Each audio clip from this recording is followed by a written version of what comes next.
Hello my dear students, welcome to your master chem channel. कैसे हैं प्यारे बच्चों? Very good. तो आज मैं Amla Shankar Yadav master chem channel की तरफ से इलेक्ट्रोकेमिस्ट्री चैप्टर से आईआईटी, जेई, नीट फाउंडेशन के बच्चों के लिए वीडियो लेकर आया हूं। प्यारे बच्चों, आज के वीडियो में दो टॉपिक पर हमारा बहुत डिटेल डिस्कशन होने जा रहा है। एक तो यह है कि इलेक्ट्रोकेमिकल सेल मतलब गैल्वानिक सेल को हम फार्मूले के रूप में कैसे रिप्रेजेंट करेंगे। तो डायग्राम तो बना ही लेते हो आप। Right side cathode, left side anode, salt bridge, तमाम सारी बातें होती है। और इसी के साथ प्यारे बच्चों हम डिस्कशन करेंगे ऑक्सीडेशन पोटेंशियल और रिडक्शन पोटेंशियल। चलते हैं और लास्ट में कुछ क्वेश्चंस होंगे। हाँ, तो प्यारे बच्चों, ये मैंने बताया था कि रिप्रेजेंटेशन ऑफ इलेक्ट्रोकेमिकल सेल, किसी इलेक्ट्रोकेमिकल सेल को फार्मूले के रूप में कैसे रिप्रेजेंट करेंगे। अब देखिए, ये तो डायग्राम है और यहाँ पर ये जिंक सल्फेट सॉल्यूशन है। ये राइट साइड है, ये लेफ्ट साइड है। लेफ्ट साइड की बात करें तो इसमें जिंक सल्फेट सॉल्यूशन भरा हुआ है। This container contains zinc sulphate solution and zinc rod is dipped here. Zinc का छड़ इसमें डूबा हुआ है। अब राइट साइड की ओर देखें प्यारे बच्चों, तो यहाँ पे copper sulphate solution is here and copper rod is dipped in this solution. ये है। अच्छा, ये जो इलेक्ट्रोड है एनोड का काम करता है। एनोड का काम करता है क्योंकि यहाँ ऑक्सीडेशन होता है। इसका जो चिन्ह है निगेटिव है। ये सारी बात मैं बता दिया था, क्यों निगेटिव होता है, क्यों पॉजिटिव होता है, पिछले वीडियो में आप खोल करके देख सकते हैं। अच्छा, अब ये है कैथोड प्यारे बच्चों। इसका चिन्ह पॉजिटिव होता है यहाँ पर इलेक्ट्रोकेमिकल सेल में, अन्य सेल में नहीं, इलेक्ट्रोकेमिकल सेल में। यहाँ पे रिडक्शन होगा, यहाँ पर ऑक्सीडेशन होगा। अच्छा, अब ये बीच में साल्ट ब्रिज लगा है। अब इसको हमें फार्मूले के रूप में दिखाना है। तो पहले देखिए लेफ्ट साइड की ओर, देखिए लेफ्ट साइड की ओर जो मेटल रॉड है, मेटल रॉड लिखा, ठीक, माने मेटल किसका है? जिंक का है। और मेटल के आयन का नाम क्या है? Zinc ion. मेटल लिखा, एक वर्टिकल लाइन खींचा। पहले मेटल लिखा, जो इलेक्ट्रोड है, जिस मेटल का इलेक्ट्रोड है उसका नाम लिखा। मेटल क्या है? जिंक है। फिर इसका आयन जो बनता है जिंक आयन, वर्टिकल लाइन से सेपरेट कर दिया, बाउंड्री है ना। अच्छा, अब इसका कुछ कंसंट्रेशन होगा सॉल्यूशन में। उसके आगे एक छोटा सा ब्रैकेट, स्मॉल ब्रैकेट बनाया और उसमें C1 लिख दिया। कंसंट्रेशन लिखा जाता है। आयन का कंसंट्रेशन आपके न्यूमेरिकल में भी लिखान मिलेगा, और नहीं तो आपको कभी कभी पूछा जाता है लिखने के लिए। अच्छा, यहाँ से कहानी खत्म हो गई।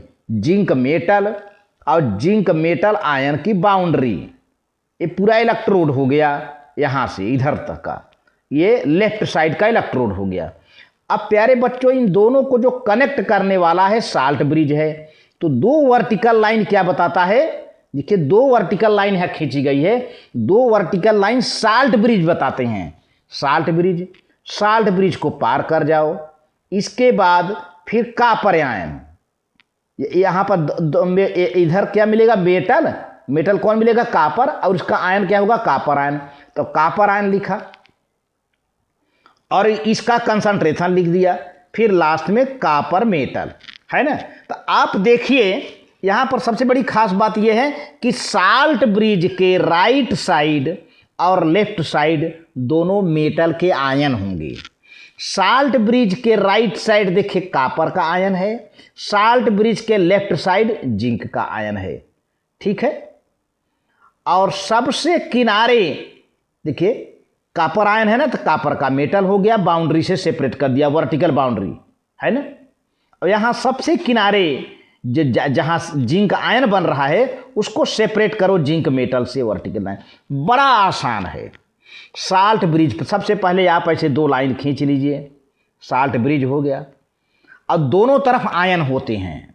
साल्ट ब्रिज के दोनों तरफ प्यारे बच्चों क्या होते हैं? आयन होते हैं। अब चूंकि इधर कॉपर आयन है तो प्यारे बच्चों कॉपर आयन लिख दो, ठीक है। इधर कॉपर आयन है तो आप जो है ये साल्ट ब्रिज देखिए, वर्टिकल लाइन खींचा और राइट साइड कॉपर है, तो चूंकि आयन लिखा जाता है। साल्ट ब्रिज के दोनों तरफ, ठीक दोनों तरफ आयन लिखे जाते हैं। तो राइट साइड कौन सा आयन बन रहा है? Copper ion. लेफ्ट साइड अब इसका कंसंट्रेशन लिख दीजिए, कंसंट्रेशन C2 है मान लीजिए, जो भी माने। और इसके तरफ प्यारे बच्चों जिंक आयन, इसका भी कंसंट्रेशन लिख दो C1, है ना। तो साल्ट ब्रिज के दोनों तरफ आयन हो गया। अभी इन दोनों आयन को एक लाइन से सेपरेट कर दीजिए इनके मेटल से। तो कॉपर आयन का मेटल क्या है? कॉपर। जिंक आयन का मेटल क्या है? जिंक। ये लिखने का तरीका, ये पूरा सेल बन गया। ये देखा जाए तो एक तरह से इलेक्ट्रोकेमिकल सेल बन गया, ये गैल्वानिक सेल बन गया। तो यही मैं बताना चाहता हूं। यहां पर देखिए, यहां पर क्या है प्यारे बच्चों? An electrochemical cell is represented in a manner as illustrated below for the Daniell cell. ये देखिए जिंक मेटल है, फिर एक वर्टिकल लाइन हुआ, इसी का आयन बना लिया, और इसके बाद इसका कंसंट्रेशन लिखा जैसे मैंने बताया था। 2 वर्टिकल लाइन खींचा साल्ट ब्रिज। साल्ट ब्रिज के ठीक बाद जो है कॉपर मेटल आता है। तो कॉपर मेटल नहीं लिखना है, कॉपर का आयन लिखना है। कॉपर का आयन लिखा, इसका कंसंट्रेशन। तो लिखने का सबसे सरल तरीका है, सबसे पहले आप साल्ट ब्रिज बनाओ। साल्ट ब्रिज के राइट साइड लेफ्ट साइड दोनों मेटल के आयन लिख दो, और फिर इस आयन को मेटल से सेपरेट कर दीजिए एक वर्टिकल लाइन से। कंसंट्रेशन प्यारे बच्चों दोनों आयन का लिखना पड़ेगा, ठीक है। तो electrode on which oxidation takes place is written on left hand side. तो प्यारे बच्चों ऐसा इलेक्ट्रोड जहां पर ऑक्सीडेशन होता है उसको हम लेफ्ट हैंड साइड में लिखते हैं। देखिए लिखा हुआ है ना, ये लेफ्ट हैंड साइड में है, और ये दिखे, और जहाँ पर रिडक्शन होता है उसको राइट हैंड साइड कहते हैं।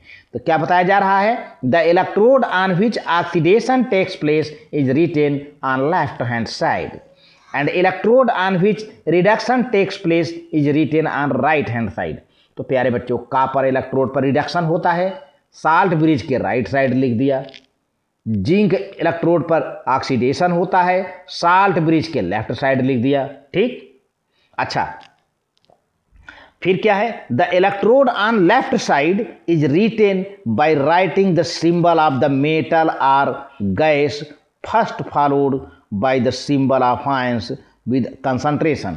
तो प्यारे बच्चों जिस इलेक्ट्रोड पर ऑक्सीडेशन होता है तो सबसे पहले अगर हम यहाँ से शुरू करते हैं तो मेटल लिख देते हैं, और फिर मेटल के बाद मेटल हो या गैस हो जो भी है उसको लिख देते हैं। फिर उसी का आयन बना देंगे, एक वर्टिकल लाइन से दोनों को सेपरेट कर देंगे, और फिर नंबर आता है कंसंट्रेशन का। ये सब लिख करके पूरे इलेक्ट्रोड को कंप्लीट कर देते हैं, मेटल का आयन कंसंट्रेशन के साथ। फिर हम साल्ट ब्रिज लगा देते हैं। अब दूसरी ओर चलते हैं लेफ्ट साइड। तो साल्ट ब्रिज के तुरंत बाद आयन ही आता है, मैंने बताया था। साल्ट ब्रिज के तुरंत राइट साइड, साल्ट ब्रिज के तुरंत लेफ्ट साइड, दोनों तरफ आयन ही होंगे। तो अब इसको लिखा, कंसंट्रेशन लिख दिया, वर्टिकल लाइन खींच करके इसके मेटल को लास्ट में लिख दिया। तो ये रहा, बहुत आसान है। इन द ब्रैकेट में कंसंट्रेशन लिख देते हैं, मैंने बताया था ब्रैकेट में कंसंट्रेशन, छोटा ब्रैकेट जो स्मॉल ब्रैकेट है उसमें कंसंट्रेशन C1 C2 लिख दिया जाता है, कोई बात नहीं। The electrode on right side is written by first symbol of the ions with concentrations in the bracket followed by symbol of the metal ion. वही बात है कि अब साल्ट ब्रिज के राइट साइड उसका पहले आयन लिखे, आयन का कंसंट्रेशन लिखे, इसके बाद उसको एक वर्टिकल लाइन से उसके मेटल से सेपरेट कर दीजिए। ये रहा।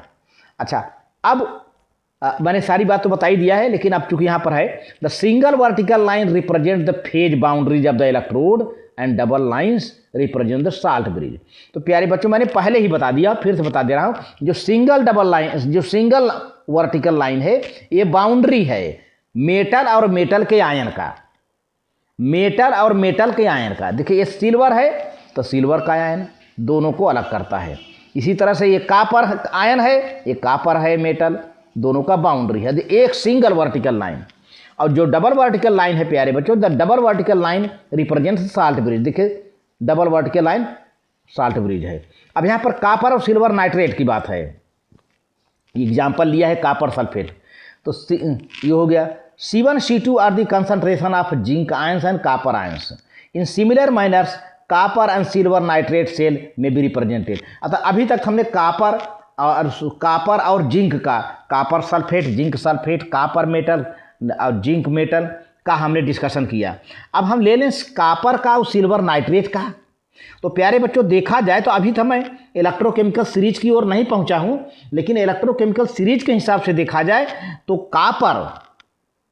कॉपर और सिल्वर की बात किया जाए तो सिल्वर प्यारे बच्चों नीचे पड़ जाता है कॉपर से, यानी silver is less reactive than copper.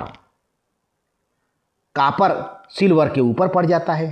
तो जो इलेक्ट्रोकेमिकल सीरीज में ऊपर पड़ जाते हैं वो एनोड का काम करते हैं, नीचे वाले कैथोड का काम करते हैं। तो अब देखिए कॉपर को इधर लिख दिया जो है left side, copper metal, copper का आयन, कंसंट्रेशन, साल्ट ब्रिज। फिर साल्ट ब्रिज के तुरंत बाद चूंकि सिल्वर का नाम आ रहा है तो सिल्वर नहीं लिखना है, सिल्वर का आयन लिखना है और उसका कंसंट्रेशन लिख करके कंप्लीट करके बाउंड्री से इसके मेटल बाउंड्री से इसको सेपरेट कर दो, काम खत्म है ना। तो एक सिंपल सा तरीका है, यानी लेफ्ट इलेक्ट्रोड और right electrode, electrons flow, electron किधर से फ्लो करते हैं, लेफ्ट इलेक्ट्रोड से, और किधर की ओर, राइट इलेक्ट्रोड से। यानी ऑक्सीडेशन वाले इलेक्ट्रोड से इलेक्ट्रॉन फ्लो करेंगे, रिडक्शन वाले इलेक्ट्रोड की ओर जाएंगे।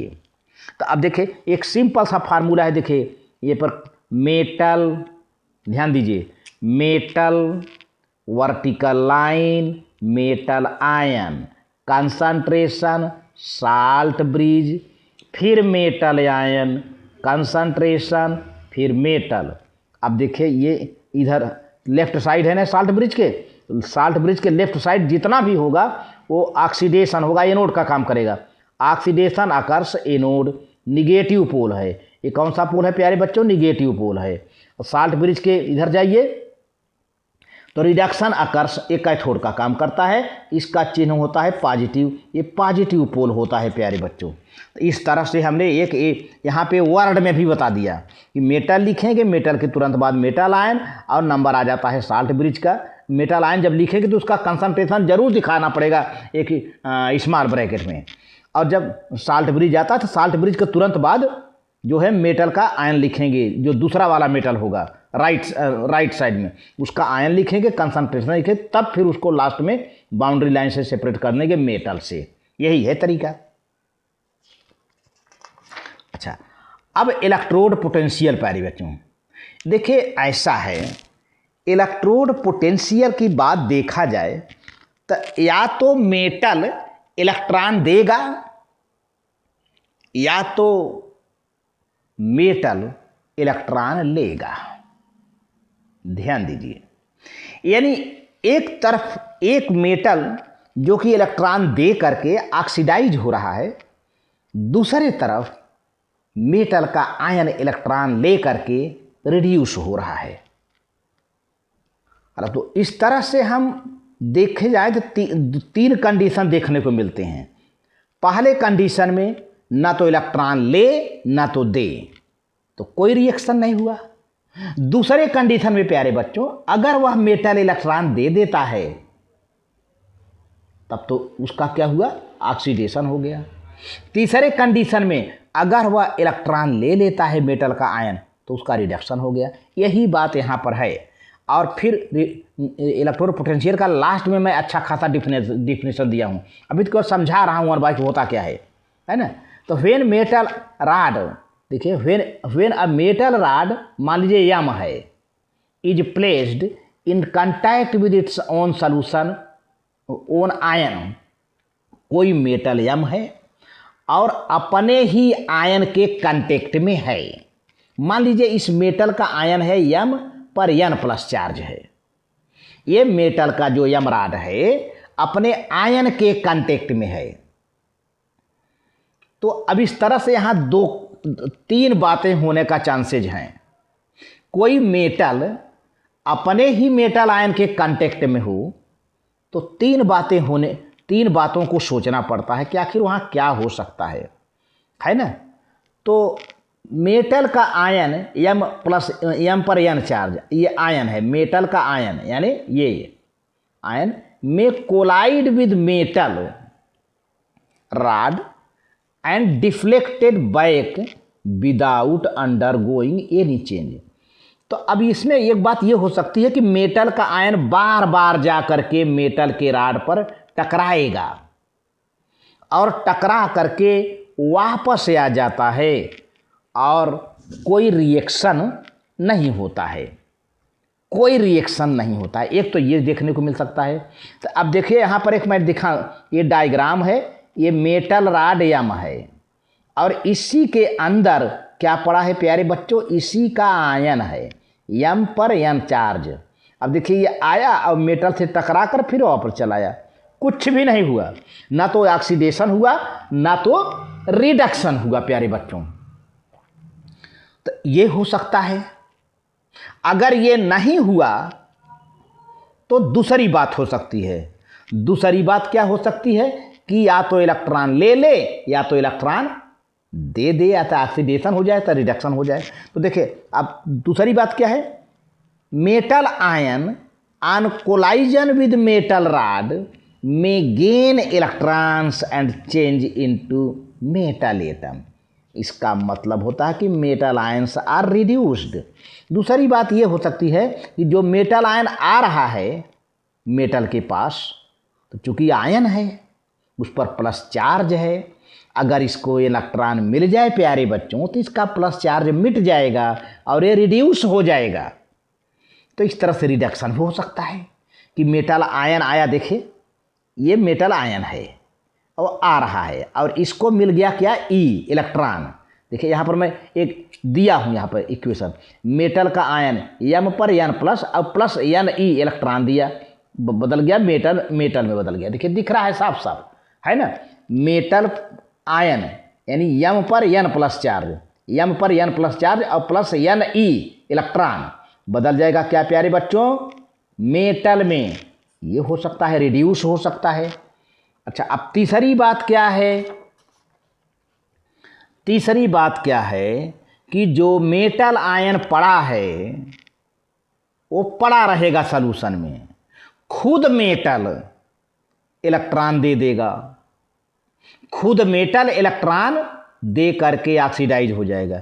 Metal atom of the metal rod में lose electrons and change into metal ions and the metal gets oxidised.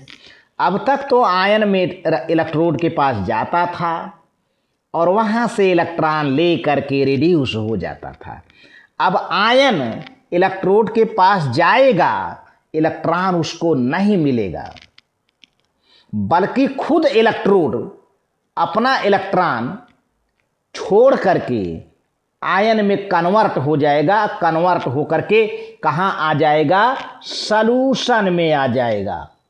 Solution, अब जैसे यम मेटल है, इलेक्ट्रॉन यहीं पर छोड़ दिया और अब ये बन गया क्या, यम पर एन प्लस चार्ज। ये मेटल इलेक्ट्रॉन दिया और इलेक्ट्रॉन देने के बाद इस पर चार्ज आ गया। ये मेटल है ना, यही मेटल जो क्षण डूबा है, ये मेटल है, इलेक्ट्रॉन दे दिया, कितना इलेक्ट्रॉन दिया, एन ई इलेक्ट्रॉन दे दिया तो इस मेटल पर एन प्लस चार्ज आ गया।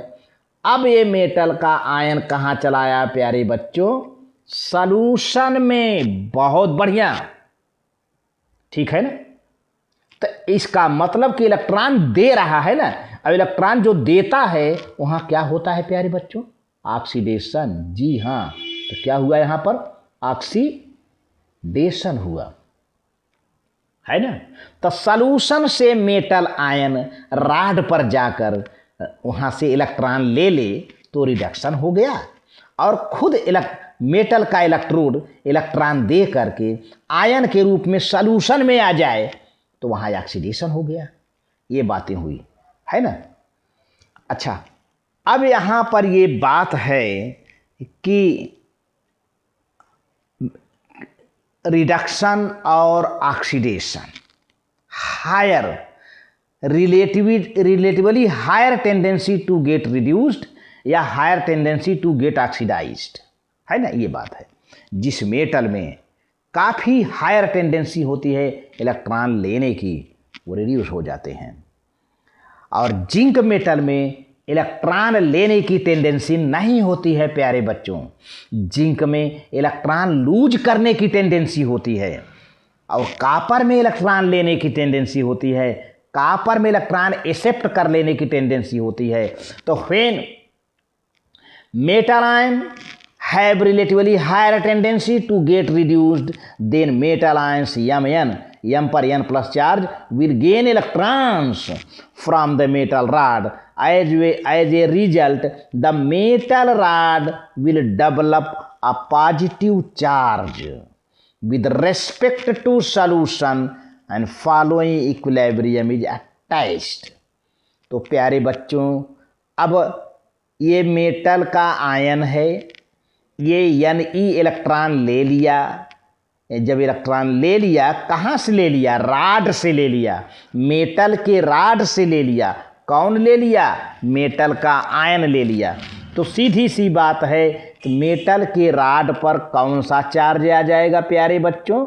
मेटल के राड पर प्लस चार्ज आ जाएगा।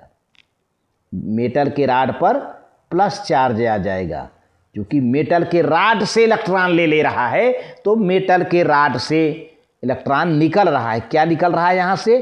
ई निकल रहा है। और कौन ई ले रहा है? ई कौन ले रहा है? ये जो है एम एन प्लस, मान लीजिए एन ई निकला, एन इलेक्ट्रॉन निकला, एन इलेक्ट्रॉन लिखना, एन इलेक्ट्रॉन निकला, तो एम पर एन प्लस चार्ज इसे ले लेगा, तो यहाँ रिडक्शन हो गया। ये है ना। अच्छा, अब देखिए, if metal has relatively higher tendency to get oxidise. अब दूसरी ओर देखें, खुद मेटल का जो राड है, अब वो इलेक्ट्रॉन नहीं देगा। अब वो इलेक्ट्रॉन क्या करते हैं? खुद छोड़ देगा और ऑक्सीडाइज हो जाएगा। If metal has relatively higher tendency to get oxidized, then the electrons will accumulate on the metal rod, which will develop negative charge. तो जो मेटल अपना इलेक्ट्रॉन छोड़ेगा, वह इलेक्ट्रॉन उसी मेटल राड पर इकट्ठा हो जाएगा। अब जैसे ये घटना है, देखिए यहाँ पर मैं बता रहा हूँ, ये है मेटल। अब ये मेटल यम है प्यारे बच्चों, यम है। अब ये मेटल अपना इलेक्ट्रॉन यहीं छोड़ देगा। कहाँ छोड़ देगा? और छोड़ने के बाद ये किस में कन्वर्ट हो गया? मेटल आयन में। और मेटल आयन में कन्वर्ट होकर के वहाँ से चल देगा, वहाँ से रवाना हो जाएगा। अब कहाँ आ जाएगा प्यारे बच्चों? सॉल्यूशन में आ गया। बहुत बढ़िया। यह मेटल अपना इलेक्ट्रॉन यहीं छोड़ दिया और मेटल आयन के रूप में कन्वर्ट होकर के सॉल्यूशन में आ गया। तो इलेक्ट्रॉन जो निकालता है उसका क्या होता है प्यारे बच्चों? ऑक्सीडेशन होता है। तो और जब इलेक्ट्रॉन यहीं पर छोड़ दिया तो इस पर चार्ज कौन से आ गए? निगेटिव चार्ज आ गए। यही तो बार बता रहा हूँ ना। तो यहाँ पर क्या हो गया? ऑक्सीडेशन। यहाँ पर प्यारे बच्चों ऑक्सीडेशन हो गया। तो इस तरह से if a metal has relatively higher tendency to get oxidised then the electrons will accumulate on the metal rod. अब मेटल एक्यूमुलेट माने इकट्ठा होना, इलेक्ट्रॉन मेटल रॉड पर एक्यूमुलेट हो जाएंगे and while which will develop negative charge, जिससे कि negative charge आ जाता है रॉड पर। देखिए, एंड दिस इन टर्न में attract some metal ions from the solutions which में चेंज इनटू मेटल एटम्स।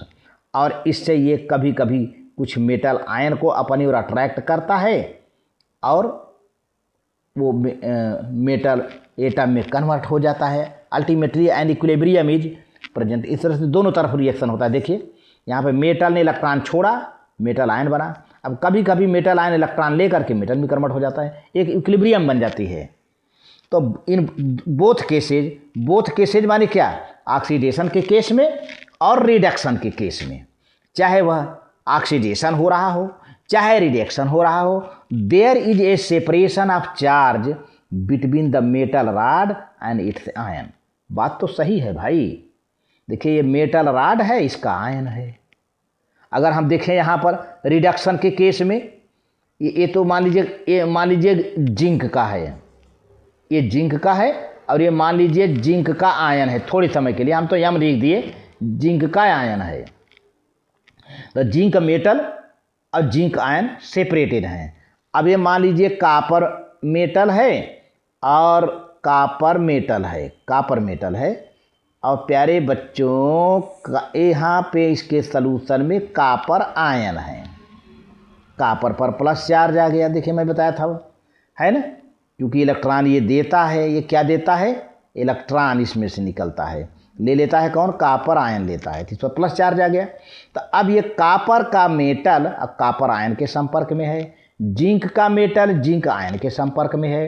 तो इसीलिए कहा जाता है कि चाहे ऑक्सीडेशन हो चाहे रिडक्शन, ये मेटल अपने अपने आयन से सेपरेटेड हैं, अपने अपने मेटालिक आयन के चार्ज से सेपरेटेड हैं। देखिए in both cases there is a separation of charge between the metal rod and its ion, यानी मेटल रॉड और मेटल के आयन की एक बाउंड्री है जिसको आप सिंगल लाइन खींचते थे ना। आप अभी इस फार्मूला जो बताया था, सिंगल लाइन क्यों खींचते थे, सिंगल लाइन के एक तरफ आप मेटल लिखते थे, दूसरे तरफ मेटल का आयन लिखते थे, है ना। तो वही बात है। In the solution as the result the potential difference exist between them. इसका रीजन ये है कि दोनों में एक पोटेंशियल डिफरेंस डेवलप हो जाता है, चाहे वह रिडक्शन पोटेंशियल हो चाहे ऑक्सीडेशन पोटेंशियल। तो इलेक्ट्रोड पोटेंशियल की बात किया जाए तो अब यहाँ पर देखिए, अभी तक तो मैं इलेक्ट्रोड पोटेंशियल का डिफिनीशन नहीं दिया, इलेक्ट्रोड पोटेंशियल का डिफिनीशन नहीं दिया, अभी तक केवल जो है रिडक्शन और ऑक्सीडेशन पोटेंशियल को कायदे से समझाया है ना। तो वहाँ पे ऑक्सीडेशन हो सकता है कि रिडक्शन हो सकता है, ये इलेक्ट्रोकेमिकल सीरीज पर डिपेंड करेगा, जो कि जिसका डिस्कशन हम बाद में करेंगे। लेकिन इलेक्ट्रोड पोटेंशियल क्या है, कोई भी इलेक्ट्रोड हो, चाहे वह रिडक्शन का हो चाहे ऑक्सीडेशन का हो, वो अपने आयन के कांटेक्ट में है ना। तो अब देखिए, the electrical potential difference set up between the metal and its ion. आपने देखा ना, the electrical potential difference set up between metal and its ion, यानी उसी वह मेटल और उसी मेटल के आयन के बीच पोटेंशियल डिफरेंस चलता है in the solution called electrode potential. प्यारे बच्चों, वही मेटल हो वही मेटल का आयन हो तो भला पोटेंशियल डिफरेंस क्यों नहीं डेवलप होगा। एक तो मेटल है, दूसरा आयन प्लस चार्ज है, और प्लस चार्ज बराबर इलेक्ट्रॉन लेने की बात करेगा, है ना। तो क्या वहाँ पे उतनी पोटेंशियल है, या कभी कभी इलेक्ट्रॉन देने की बात करता है। तो ये सब चीज़ें हैं। मेटल इलेक्ट्रॉन देने की बात करता है, मेटल आयन इलेक्ट्रॉन लेने की बात करता है। तो इन सब चीज़ों में वहाँ पर अगर देने की बात करेगा तो ऑक्सीडेशन, लेने की बात करेगा तो reduction. The tendency of an electrode to lose और gain electrons when it is in contact with solution of its own ion is called electrode potential. Electrode potential. तो पहला डिफिनेशन, मैंने दो डिफिनेशन दिया, पहला डिफिनेशन पहले समझ लीजिए, the electrical potential difference set up between metal and its ion in the solution is called electrode potential. Metal और आयन के बीच जो इलेक्ट्रिकल पोटेंशियल होती है उसको इलेक्ट्रोड पोटेंशियल कहते हैं, पहला डिफिनीशन। दूसरा डिफिनीशन देखिए, दोनों इलेक्ट्रोड पोटेंशियल के डिफिनीशन दोनों में से कोई एक तो आप लर्न कर लो। एक तो पहला हुआ कि मेटल और मेटल आयन के बीच जो इलेक्ट्रिकल पोटेंशियल डिफरेंस होता है उसी को इलेक्ट्रोड पोटेंशियल कहते हैं। अब दूसरा डिफिनीशन यहाँ से शुरू हो रहा है, the tendency of an electrode to lose और gain electrons when it is in contact with solution of its own ions is called electrode potential। अब इलेक्ट्रोड पोटेंशियल प्यारे बच्चे दो टाइप के होते हैं, oxidation potential, reduction potential. Oxidation potential और reduction potential. तो ऑक्सीडेशन पोटेंशियल जानते ही हो, इलेक्ट्रॉन देकर ऑक्सीडाइज होना, रिडक्शन माने इलेक्ट्रॉन लेकर रिड्यूस होना। The tendency to lose electron is called oxidation potential. The tendency to lose electron is called oxidation potential, और the tendency to gain electron is called reduction potential, जिसका हम और broad से discussion करेंगे जब standard electrode potential की बात करेंगे या स्टैंडर्ड हाइड्रोजन इलेक्ट्रोड पोटेंशियल की बात करेंगे। तो ये है। अब प्यारे बच्चों क्वेश्चन की ओर आ जाते हैं। क्वेश्चन क्या है, आप क्वेश्चन पर ध्यान दीजिए। क्वेश्चन क्या है, which of the following statement is incorrect. कौन सा स्टेटमेंट गलत है। The tendency of an electrode to lose electrons with respect to normal hydrogen electrode is called oxidation. Normal hydrogen electrode के रिस्पेक्ट में कोई इलेक्ट्रोड अगर इलेक्ट्रॉन लूज करता है तो ऑक्सीडेशन कहते हैं। तो ये तो बात सही है प्यारे बच्चों, ये करेक्ट है। अच्छा, दूसरी बात देखिए बी में क्या है, the standard oxidation potential are taken as positive. गलत, बिल्कुल गलत। स्टैंडर्ड ऑक्सीडेशन पोटेंशियल पॉजिटिव नहीं होता है प्यारे बच्चों। आप अपनी कॉपी कलम लेकर बैठ जाना, उसमें नोट कर लीजिए, स्टैंडर्ड ऑक्सीडेशन पोटेंशियल पॉजिटिव नहीं लिया जाता। क्या लिया जाता है? निगेटिव। तो लेकिन यहाँ पर आपके ऑप्शन क्या कर रहा है, the standard oxidation potential are taken as positive. गलत हुआ ना, whereas standard reduction potential are taken as negative. उल्टा कर दिया है जबकि स्टैंडर्ड रिडक्शन पोटेंशियल पॉजिटिव होता है। स्टैंडर्ड रिडक्शन पोटेंशियल हमेशा पॉजिटिव लिया जाता है और ऑक्सीडेशन पोटेंशियल जो है निगेटिव होता है। तो यही स्टेटमेंट प्यारे बच्चों आपका गलत है। बाकी नीचे देखें सी वाला, oxidation potential reduction potential of an electrode are equal in magnitude. हाँ सही है ये। The absolute value of the electrode potential can not be determined. ये भी सी और डी सही है। यही स्टेटमेंट बी वाला गलत है। The standard oxidation potential taken as positive whereas the standard reduction potential are taken as negative is wrong because standard reduction potential are taken as positive. आपके आंसर में negative बताया है ना, standard reduction potential, और oxidation वाले को positive बता दिया, गलत किया है। तो हमें जब पॉजिटिव तो रिडक्शन पोटेंशियल होता है, स्टैंडर्ड रिडक्शन पोटेंशियल पॉजिटिव होता है। मैंने कैपिटल लेटर से प्यारे बच्चों, यहाँ पर हमने कैपिटल लेटर से देखिए, ये है यहाँ पर हमने कैपिटल लेटर से लिख दिया है, ध्यान दीजिए। Standard electrode potential are taken as positive whereas standard reduction potential are taken as negative. ये स्टेटमेंट प्यारे बच्चों गलत है, गलत है, ध्यान दीजिए। आप which of the following statement is incorrect, the tendency of an electrode to lose electron with respect to normal hydrogen electro potential is called oxidation. ये स्टेटमेंट सही है। दूसरा क्या है, the standard oxidation potential are taken as positive. ना, ये गलत है, पॉजिटिव नहीं होगा, ये निगेटिव होता है। स्टैंडर्ड ऑक्सीडेशन पोटेंशियल निगेटिव होता है और स्टैंडर्ड रिडक्शन पोटेंशियल पॉजिटिव होता है प्यारे बच्चों। इसलिए हमने इसका आंसर भी लिख दिया है कि standard reduction potential are taken as positive. आपका ये आंसर होना चाहिए। तो स्टेटमेंट में स्टैंडर्ड रिडक्शन को निगेटिव बताया है, जो कि गलत है। स्टैंडर्ड रिडक्शन पोटेंशियल पॉजिटिव होता है और ऑक्सीडेशन पोटेंशियल निगेटिव होता है प्यारे बच्चों, ठीक है। अच्छा, अगला क्वेश्चन है जो कि लास्ट क्वेश्चन है, the electrode potential of an electrode is, the electrode potential of an electrode is the potential applied to the electrode, the ionisation potential of the material of the electrode, the tendency of an electrode to lose or gain electrons when it is in conduct of ions. यही तो बात है, electrode potential यही है। अभी मैंने definition भी बताया, किसी भी इलेक्ट्रोड की टेंडेंसी इलेक्ट्रॉन को लूज या गेन करने की होती है जब यह अपने आयन के कांटेक्ट में होता है। तो आपका आंसर प्यारे बच्चों ये सही है, सी सही है। The tendency of an electrode to lose or gain electrons when it is in contact with ions, when it is in contact with ions प्यारे बच्चों। तो इस तरह से है। वेरी गुड, थैंक यू आज के वीडियो में।